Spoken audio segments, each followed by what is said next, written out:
नमस्कार दोस्तों, मैं हूं आपके साथ साक्षी और आप देख रहे हैं नेक्स्ट 9 लाइव। आज के प्रोग्राम में हम बात करेंगे अशोक गहलोत और सचिन पायलट यानी कि राजस्थान की सियासत की।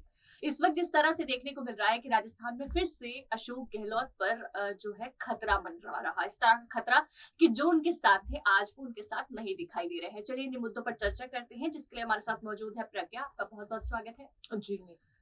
प्रज्ञा। जिस तरह से देखने को मिल रहा है कि सचिन पायलट हो, अशोक गहलोत हो, लगातार हर साल दोनों में ऐसी चीजें देखने को मिलती हैं जहां एक पद को लेकर, एक मुख्यमंत्री पद को लेकर दोनों जो है लगातार अपने लिए कहीं ना कहीं रोटी सेकने की कोशिश करते हैं, लेकिन इस वक्त अशोक गहलोत की रोटी सेक नहीं पा रही है। क्या वजह से पीछे निकल रही है, उसके बारे में बताइए। जी बिल्कुल, देखिए साक्षी, इस वक्त जिस तरह से राजनीति यहाँ पर राजस्थान की गर्मा रही है, उसके पीछे दो सबसे बड़े मुद्दे हैं। पहला मुख्यमंत्री पद और दूसरा अशोक गहलोत के खिलाफ लगातार बढ़ रही विधायकों की नाराजगी। जिस तरह से हमने देखा कि राज्यसभा चुनाव के दौरान भी यहाँ पर भले ही अशोक गहलोत ने एंड मोमेंट पर नाराज विधायकों को यहाँ पर बना दिया, लेकिन अब एक बार फिर से उन विधायकों की नाराजगी यहाँ पर बढ़ रही है और वजह वही है कि जो वादे किए थे वो वादे अब तक पूरे नहीं किए। जी। और अगर बात करें यहाँ पर सचिन पायलट की, तो सचिन पायलट ने जो यहाँ पर कांग्रेस को मजबूत करने का काम किया,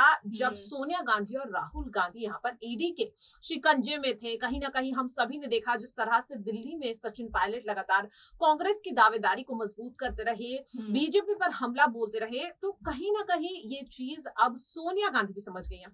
पहले ही राहुल गांधी का समर्थन तो था, लेकिन अब जिस तरह से सोनिया गांधी का समर्थन मिला, इससे कहीं ना कहीं अशोक गहलोत यहाँ पर साक्षी बौखला गए हैं। और नाराजगी अब जो बढ़ गई, उससे अब यहाँ पर अशोक गहलोत को अपनी सत्ता जाने का डर सता रहा है। पर जिस तरह से सचिन पायलट की आपने बात बताई कि जब नेशनल हेराल्ड केस चल रहा है, जब से चल रहा है, तो सचिन पायलट हमेशा वहां पर मौजूद रहे या फिर उनके लिए हमेशा उन्होंने जो है आवाज उठाई, लेकिन अशोक गहलोत पीछे नहीं रहे। अशोक गहलोत भी हमेशा उसी तरीके से आगे रहे हैं और बैरिकेडिंग पे आपने देखा क्या उन्होंने किया था, तो ये सब चीज के लिए हमेशा अशोक गहलोत भी आगे रहे, तो वो चीज नहीं दिखाई दी सोनिया गांधी। बिल्कुल, देखिए दिखाई दी, लेकिन यहाँ पर फर्क मैं आपको समझाना चाहूंगी साक्षी। जहाँ एक और अशोक गहलोत यहाँ पर बैरिकेडिंग पर चढ़ते हुए नजर आए, वो लगातार ईडी का जो आदेश था, दिल्ली पुलिस का जो आदेश था, उसका उल्लंघन करते हुए नजर आए। वहीं अगर दूसरी ओर सचिन पायलट पर हम नजर डालें, जो तस्वीरें यहाँ पर आई थी, सचिन पायलट लगातार कांग्रेस के समर्थकों से ये अपील करते रहे कि शांतिपूर्ण प्रदर्शन करे,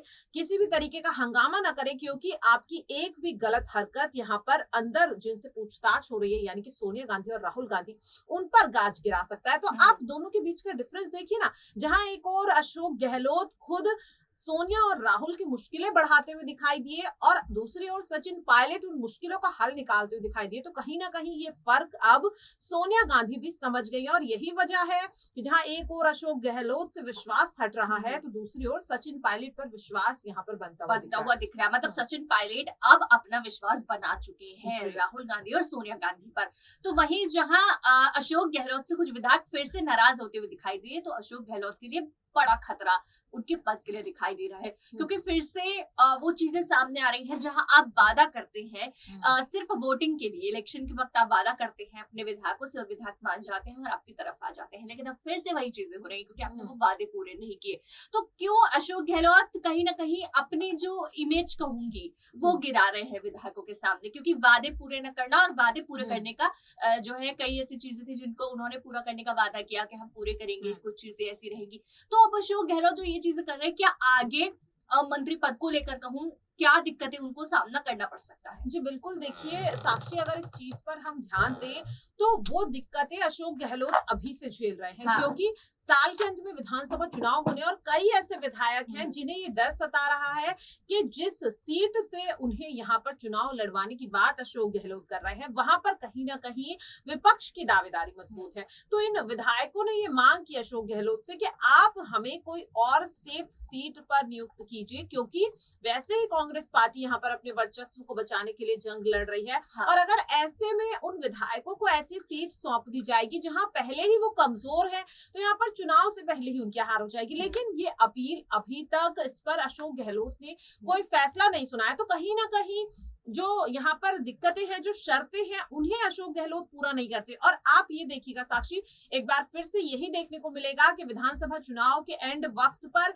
अशोक गहलोत को जैसे ही लगेगा कि उनकी कुर्सी जा रही है, फिर से वो इन विधायकों को मनाने के लिए उल्टे सीधे या फिर जिस तरीके से कहें गैर भी जो उनकी शर्तें होंगी उन्हें मानेंगे। क्योंकि ये सब हमने राज्यसभा चुनाव में भी देखा, जिस तरह से 6 विधायक गायब हो गए अचानक होटल से, तो अशोक गहलोत ने उनसे बात की, जो भी उनकी शर्तें थी उस वक्त मान ली, लेकिन पूरा नहीं किया। तो यहाँ पर कहीं ना कहीं अब फिर से वो नाराजगी उठ रही है। लेकिन इस बार अशोक गहलोत के लिए उन विधायकों को मनाना बहुत मुश्किल होगा, क्योंकि अगर बात करें यहाँ पर सैनिक कल्याण मंत्री राजेंद्र गुणा की, तो वो ये साफ कर चुके हैं कि वो अब अशोक गहलोत के गुट में साथ नहीं रहना चाहते। और कहीं ना कहीं अब ये जो नाराज विधायक हैं, ये अब सचिन पायलट के गुट में शामिल होने की यहाँ पर एक आशंका जता रहे हैं। जी बिल्कुल, क्योंकि अशोक गहलोत जो है जिस तरह के वादे, झूठे वादे कर रहे हैं, तो विधायकों को इस चीज समझ आ रही है कि आखिर कब तक हमें झूठे वादों पर खरे उतरेंगे और कब तक क्योंकि एंड वक्त पर जब आपको जरूरत होती है तो आप झूठे वादे करके हमें मना लेते हैं। लेकिन अब वो चीजें नहीं होंगी कि विधायक फिर से मान जाएंगे। हालांकि सचिन पायलट की बड़ी जीत होगी कि अशोक गहलोत की इस हरकत की वजह से सचिन पायलट का बड़ा फायदा यहाँ होते हुए दिखाई दे रहा है, क्योंकि सचिन पायलट की तरफ रुख जो है मुड़ रहे हैं जो विधायकों का है। तो इस बीच जहां सचिन पायलट की एक तरीके से मैं कहूँ स्ट्रॉन्ग और ज्यादा होते हुए दिखाई दे रहा है, कहीं ना कहीं अशोक गहलोत की वजह से, क्योंकि जहां नाराज विधायक आ रहे हैं तो सचिन पायलट और ज्यादा स्ट्रॉन्ग हो रहे हैं। सचिन पायलट को सोनिया गांधी का सपोर्ट मिलता दिख रहा है, राहुल गांधी का सपोर्ट मिलता हुआ दिख रहा है। तो इस बीच सचिन पायलट जो है ऐलान करते हुए भी दिखाई दिए, अपने लिए एक बड़े फैसले लेते हुए दिखाई दिए, जहां राहुल गांधी को बड़ी जिम्मेदारी उन्हें दे रहे हैं। इसके बारे में आप बताइए। जी बिल्कुल, देखिए आपको बता दें कि न केवल राजस्थान में बल्कि और भी कई राज्य हैं जहां पर लगातार चुनाव होने हैं, जैसे कि यहाँ पर गुजरात है, हिमाचल प्रदेश है, छत्तीसगढ़ है, और साथ ही अगर बात करें तो महाराष्ट्र में भी जल्द ही चुनाव की यहाँ पर तैयारी चल रही है, एमएलसी चुनाव की। तो अब कांग्रेस के आला कमान ने यहाँ पर सचिन पायलट पर जो भरोसा जताया है वो जताया छत्तीसगढ़ को लेकर। आपको बता दें हाल ही में सोनिया गांधी और राहुल गांधी से मुलाकात भी दिल्ली में सचिन पायलट ने की, और इस वक्त उनके साथ भूपेश बघेल भी मौजूद रहे। दावेदारी यहाँ पर सौंपी गई है। जी हाँ, राजस्थान में जो चुनाव एमसीडी के होने हैं, माफ कीजिएगा छत्तीसगढ़ में जो चुनाव होने हैं, तो उन पर अब आला कमान ने जो भरोसा जताया है और उसे देखते हुए सचिन पायलट को पर्यवेक्षक बनाया है, जिसके बाद जो भी रणनीति चुनाव को लेकर छत्तीसगढ़ में बनाई जाएगी उसमें हर फैसला सचिन पायलट लेंगे और हर रिपोर्ट सीधे सोनिया गांधी को भेजेंगे। आप ये देख रहे हैं कि कितना भरोसा यहाँ पर जताया है। तो इसके बाद ही अब ऐसा लग रहा है कि जो भरोसा छत्तीसगढ़ के चुनाव को लेकर के जताया, शायद आने वाले विधानसभा चुनाव को लेकर भी जल्द सोनिया गांधी यहाँ पर जता सकते हैं सचिन पायलट के। बिल्कुल, सचिन पायलट पर जिस तरह से आज भरोसा जताया जा रहा है, कहीं ना कहीं सचिन पायलट और उनके गुट की बहुत बड़ी जीत आज दिखाई दे रही है, क्योंकि जितना उन्होंने इंतजार किया आज उनको वो वापस मिल रहा है। चलिए इसी तरीके से लगातार अपडेट्स आपके बीच लाते रहेंगे। आपका बहुत बहुत धन्यवाद प्रज्ञा, जिस तरह से आपने हमें समझाने की कोशिश की कि आखिर सचिन पायलट के गुट में चल क्या रहा है। इन्हीं अपडेट्स के साथ वापस लौटेंगे, उसके लिए देखते रहिए नेक्स्ट 9 लाइव।